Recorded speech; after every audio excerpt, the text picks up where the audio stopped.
Have you ever noticed that when life finally slows down and that when there's nothing urgent that needs your attention, that instead of relaxing, the body almost feels unsettled?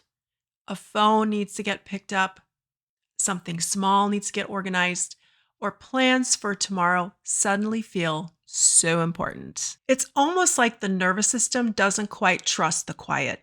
You may have noticed this too. And when that happens, a lot of people quietly begin to wonder, why can't I just relax? And what many people don't realize is there's actually a very understandable reason this happens. It often has much more to do with what the nervous system learned over time than with anything being wrong. That's something I've been noticing more clearly over the last couple of months. I stepped away for a bit and spent some time paying attention to this pattern, not just in conversations with others, but in my own rhythms too. And something became really clear. Often, rest can be impossible.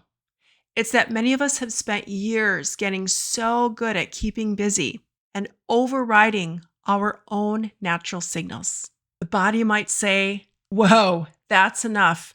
But our habits and what we've been conditioned to do is often to just keep going, to just push through. And a signal to pause appears, and the response is for us just to push through that one more thing. So, for people who have spent years being capable, responsible, or the one who keeps everything moving, pushing can start to feel normal. Rest becomes the unfamiliar part, and unfamiliar things don't always feel comfortable at first. So, the nervous system is learning through repetition. If life has required staying alert for a really long time, that becomes our normal or our baseline. And then when calm starts to show up, we don't always register it as safe right away. Sometimes being calm feels really strange or odd. And that's a pattern that many people start to notice with time, that what our brain wants us to know and what our nervous system feels comfortable with doing can be at odds with one another. When something feels odd or strange, our natural reaction is to reach for movement again, to just do something. We might scroll or snack, organize, or maybe even researching something random. I've done that when I go and research on YouTube. And not because we lack self-discipline, but because our nervous system is looking for what it already knows. It goes back to what's comfortable. And this is something I'm still working on, and I still notice in myself. Even now, when things start to slow down and life is peaceful, there can be this brief moment in time where my body doesn't quite trust the quiet yet because of that pattern of conditioning. And not the way it used to, but enough to notice. Over time, I've realized this isn't a sign that something is wrong. It's simply the nervous system remembering what it learned. And there's another layer to this. When things start to get quiet, feelings will come to the surface. And grief might show up, and loneliness can show up. Questions about identity or direction can drift in. And staying busy helps protect us against that. Movement creates that structure. It keeps the brain occupied, that we don't deep dive into what those emotions are trying to share with us. So structure often feels safer than the stillness, even when it becomes exhausting.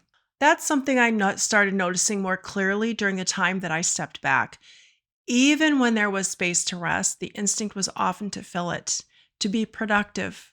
Something could be improved, something could be handled early.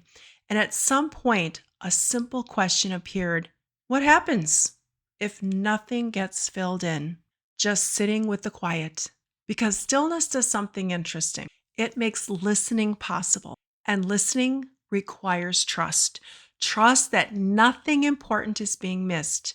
Trust that worth isn't tied to constant doing, producing, or putting something out there.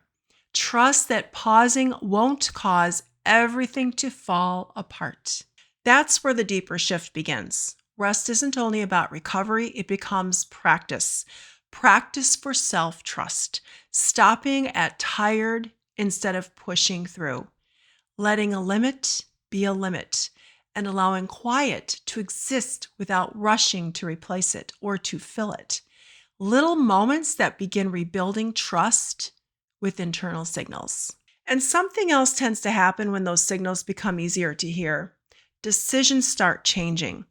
Aligned action doesn't usually begin with force, it begins with clarity.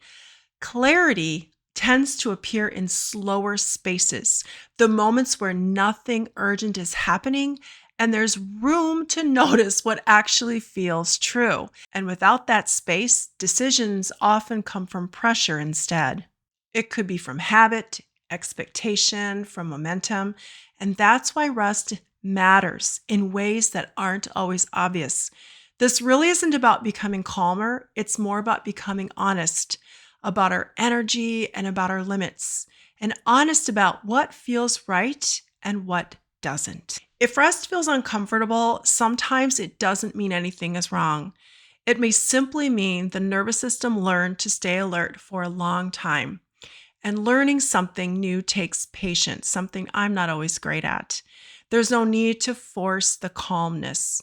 There's no need to suddenly love that stillness. Sometimes the beginning is just to notice. Notice the urge to push past a signal. Noticing the moment that that pause appears and noticing how quickly silence gets filled. That's often where real change begins. Now, awareness tends to shift patterns gradually on its own. Once something becomes visible, it's really hard to unsee it. So, over the next week or so, nothing needs to be fixed.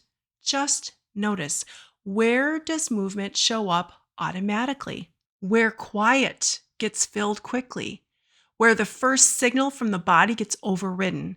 Self-trust usually grows through small moments like these. And sometimes the smallest moment is simply allowing a pause. I'm curious what others notice when things finally slow down. What tends to show up first, rest or restlessness? I always find it interesting how different people experience that. Thanks for being here. I'll see you next time.